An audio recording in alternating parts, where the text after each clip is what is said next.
All right, on to some transfer news because a former Newcastle striker, Anthony Gordon, is Barcelona's first off-season signing for approximately $80 million, and the Blaugranas are already ready to sign their next big name. You see him on screen for a reason. Julián Álvarez, he's already agreed to leave after rejecting a new deal with Atlético de Madrid and has previously expressed his desire to exit. Janusz, is Julián a guaranteed Barca level number 9? Yeah, I mean, you look at him, how consistent he's been, really. I mean, probably there's no team that he wouldn't fit in. The way he plays, the way he works, right? He can press, he can recover the ball.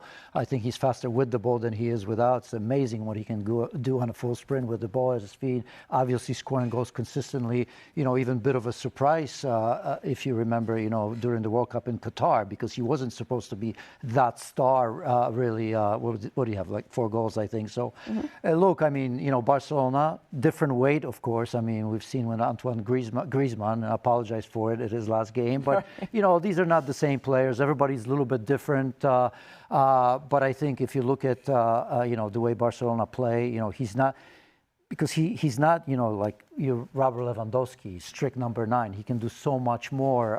His all-around game is totally different as well. So at the moment, it's hard to see how he wouldn't succeed with the players that Barcelona have. His free-kicking abilities, too, are just fascinating, and that's something else that he can contribute with Barcelona. But, Shaq, if we're talking about Julián Álvarez getting to this team after Lewandowski, we know they have very young talent with Ferran Torres and, of course, the surrounding players here in this Barcelona team with Fermin. Is it Champions League or bust for Barcelona, who already have surpassed the 10-year drought of that trophy? I think it's a step closer to Champions League than what we've seen. And now we can make a lot of arguments about Barcelona and whether they are in a position to compete with the likes of PSG and Bayern Munich right now. I think it moves them closer to that direction. And while so much of their identity and indeed also European play has been based around outscoring opponents, an approach that cost them last season against Inter Milan in particular.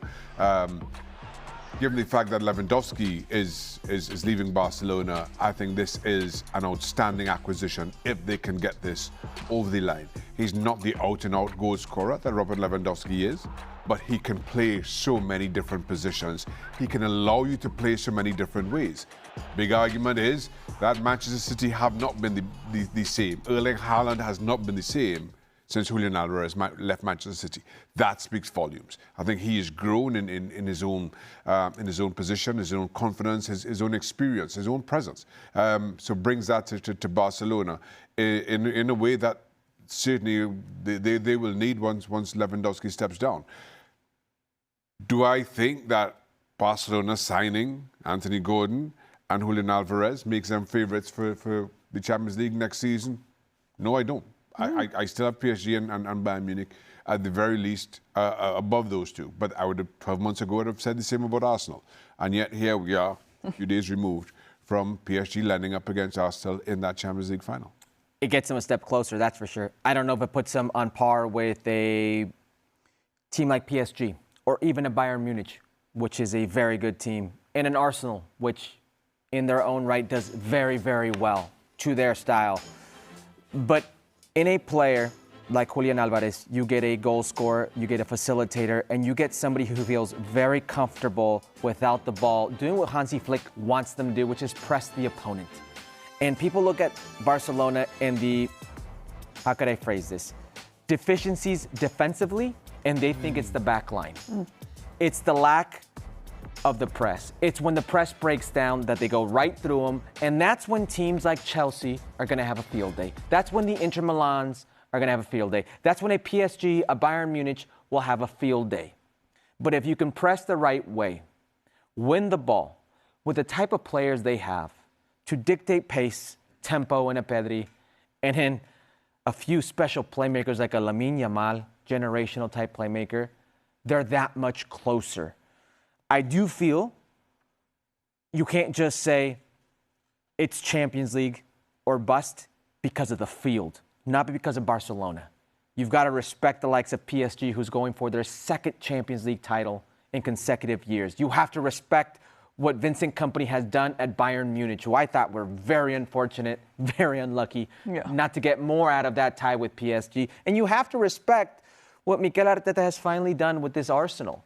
This is going to be a very good Barcelona team that may very well run away with its third league title in consecutive years. That could be a possibility. But to say that it's now ready to win the Champions League, well, there's a few contenders in that field. It's a puzzle, though, isn't it? I mean, Yeah. if you have some like this, because you have to remember, I think, what differentiates them, and you've touched on it, is the back, right? But we see how young Kubarsi is, and Martin's been very good. Another young center back. So I think, that Not being a center in the back, he was fullback, excellent. some issues because Koundé had a bad season, right? 2 seasons ago, he was outstanding.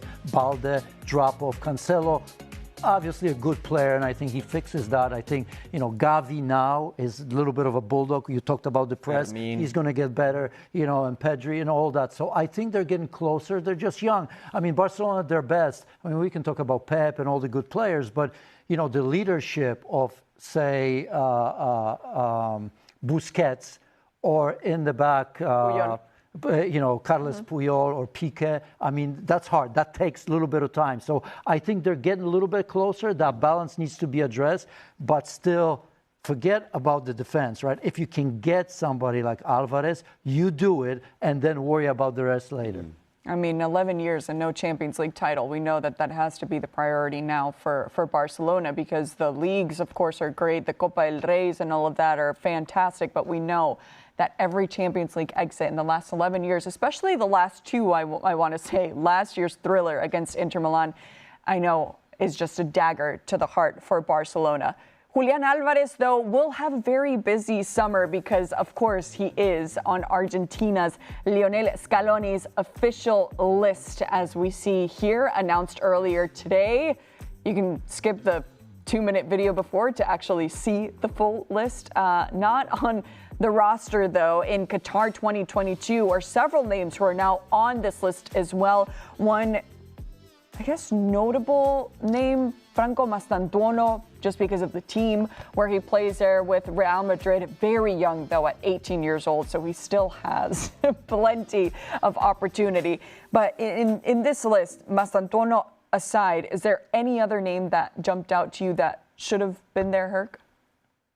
No, I don't think it's who missed out on this list. There's a few names that I really like. Nico Paz was a young player who found himself in a similar situation like Mastantuono, left, and he had a hell of a season with Como, and now he finds himself in a World Cup.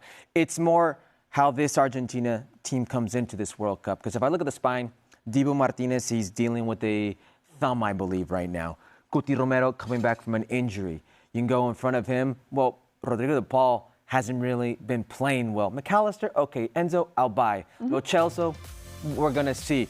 In front of that, Messi, where is he? How is he going to be? There's just so many question marks with this team.